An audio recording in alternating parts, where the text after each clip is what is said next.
Welcome, learners. We continue looking at Form 3 Physics, and this happens to be the first topic in the Form 3 Physics. The topic called Measurements of Physical Quantities and Units. Right, it falls under the core element called measurements. All right, so welcome to the very first topic in Form 3 Physics. All right, so let's look at some basic definitions which are required in this topic, starting off with physical quantities. What is a physical quantity? All right, for the sake of this topic, we shall define a physical quantity in the following manner. We shall define a physical quantity as a quantity which can be measured or computed or quantified. It's anything that you can measure in the physics lab. All right, so anything that can be measured using an appropriate measuring instrument is called the physical quantity. And physics is a subject that is full of measurements. From time to time, during your practical sessions, you will be required to measure one quantity or the other. All right, so we are saying by definition a physical quantity is anything, is a quantity which can be measured. You can use a measuring instrument to measure it. Examples abound. For example, length. Length is a physical quantity. You can measure length using a ruler, a measuring tape, or instruments such as vernier calipers or micrometer screw gauge. So length is an example of a physical quantity. Another one is mass, time, current, force, work, power, and many others. So physical quantities can be classified into what are called fundamental quantities, also known as base quantities, and the derived quantities. So whether we are looking at fundamental or base quantities or derived quantities, all quantities have two parts. A physical quantity has two parts. It has a numerical magnitude and a unit. So a physical quantity should have two parts. It should have a number and a unit. A physical quantity is not complete without a unit. Let's say you measured a mass of a packet of sugar and you found 2 kgs. This would be meaningless if you simply write 2. Okay, because one would be asking what 2 what? All right, so it has to be attached to a unit, which is the kilogram. So in this case, the kg is the unit. This is a unit, and the 2 is the numerical magnitude, how big the quantity is. All right, that's very, very important to note.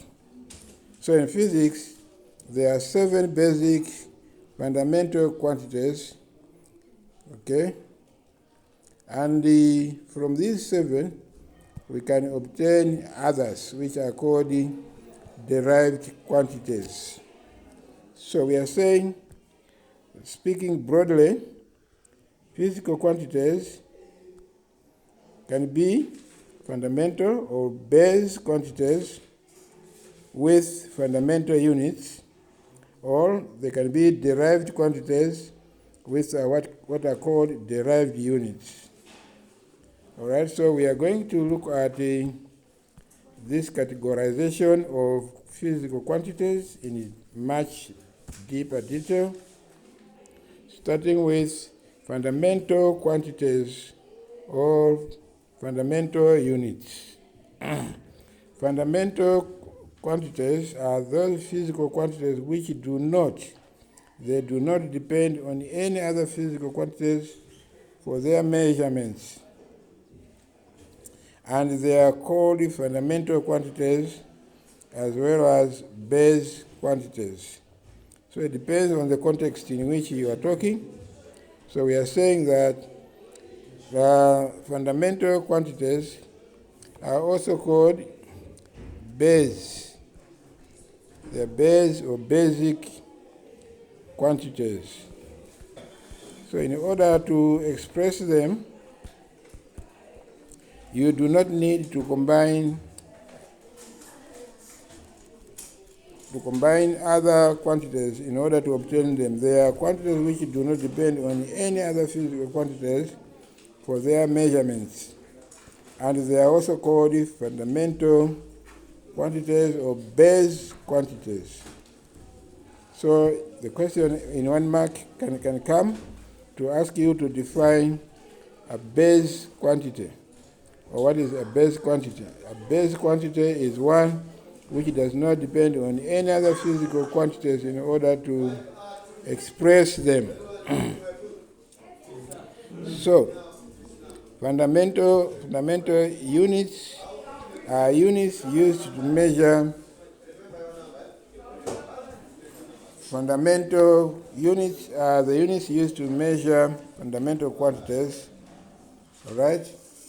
And these, when it comes to presenting them, they do not depend on any other unit. So we have a definite number of physical quantities. There are 7 of them, namely the mass, length, mass, time, temperature, electric current, luminous intensity, and the amount of substance. So you're supposed to know all these by name and their units. Very important. If this is the first time you have visited this channel, consider to subscribe and hit the notification bell so that every time a new video is uploaded, you are the first one to know. All right, so the table below shows some fundamental or basic quantities with their units, which are called SI units, and the symbols of the SI units. So your syllabus requires that you should know the names of the quantities, their SI units, and the symbol for the SI units. All right, so all these are supposed to be known off by heart. Length is measured in a unit called meter, and the symbol for a meter is a small m. Take note that capital M is already being used to mean something else. All right, so don't use capital M for the unit of length. It is small m. Then we have mass, which is measured in kilograms. And then we have the symbol for a kilogram is the kg. And then we have time, which is measured in seconds. The symbol for it is a small s. Don't write capital S for second because capital S is being used in physics for displacement. And then we have temperature, which is measured in units called the Kelvin. The symbol for Kelvin is K, capital K. And then electric current is measured in units called ampere. The letter capital A is the symbol for an ampere. Luminous intensity, which is a measure of the brightness of light. A measure of the brightness of light is is referred to as luminous intensity, and it's measured in the unit called candela. Candela is the same word from which we get the word candle, which means amount of light. The unit for a candela is a CD.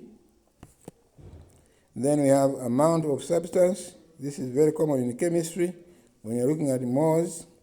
All right. The unit of a mole is the mole itself. Amount of substance is the mole, and in short is the mole, M-O-L. So know these basic quantities in case they ask you in an exam. State any 2 examples of fundamental quantities. There are 7 of them. Okay, if your fundamental quantity is not among these, it means that could be something else. That could be Cyrus or something else. All right, so my name once again is Mr. Pochilolo. I hope so far so good. If you're in Form 3, this work is meant for you. All right, welcome to another category of physical quantities, which is called derived quantities. Derived quantities. We shall define derived quantities as physical quantities which depend on one or more fundamental quantities for their measurements. All right. So these can be obtained by either by multiplication or division. So you can divide 1 or 2, you can multiply 2 or more base quantities to obtain derived quantities. So what are we saying? We are saying that physical quantities which depend on one or more fundamental quantities for their measurements. These are called derived physical quantities. Derived units, on the other hand, are the units used to measure derived quantities, and the units of derived quantities depend on fundamental units for their measurements. These units, derived quantities, these units therefore are called derived units. All right, so let's look at some examples of derived units, or derived quantities. One of them is area. Remember, area, if we have a flat surface like this, such that this is length and this is length, width. So area, you say area is length times width. So we are multiplying 2 basic quantities which are all about length to obtain another one. Therefore, area is a derived quantity. Another one is volume. Volume, for example, if you have a cube or a cuboid, such as this,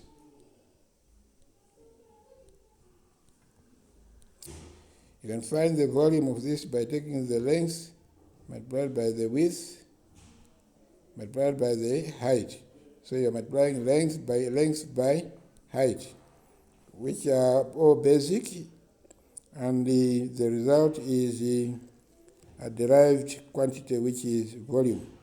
The unit of volume is cubic meter, which is written as m to the power 3. Another one is velocity. Remember, velocity is displacement. Velocity v is displacement s divided by time. This is length, which is basic. Time is also basic. So we have taken a basic quantity, displacement, divided by another basic quantity to obtain velocity. Therefore, velocity is derived quantity in meters per second.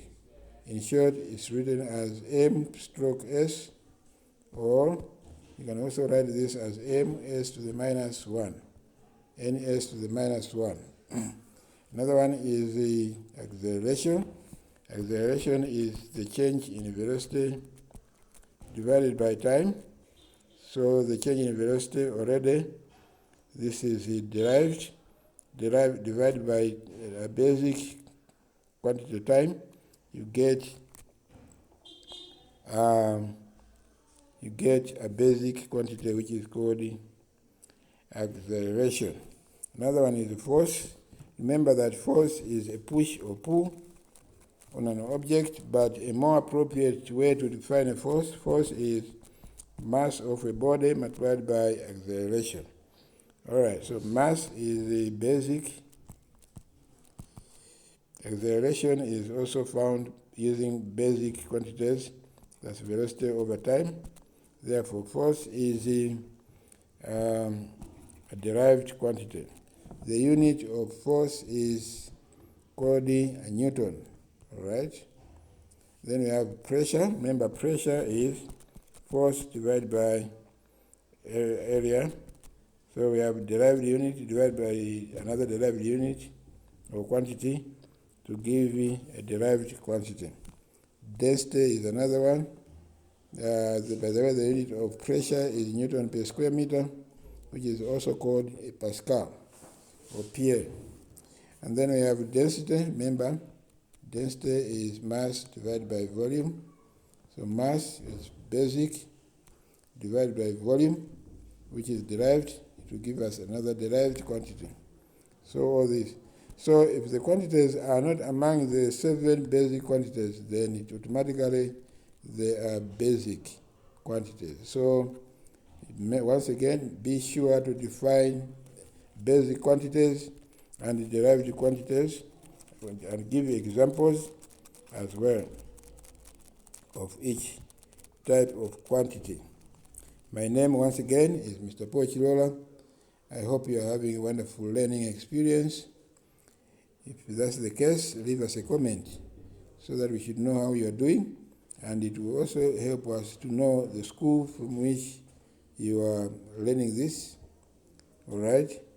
It will be very helpful for us to know where you are accessing these videos from. All right, if you have not subscribed already, please consider to do so that every time a new video is uploaded, you are the first one to know. Once again, my name is Mr. Pochilola, representing Black Slides. Bye-bye for now. Thank you. Wishing you a wonderful day.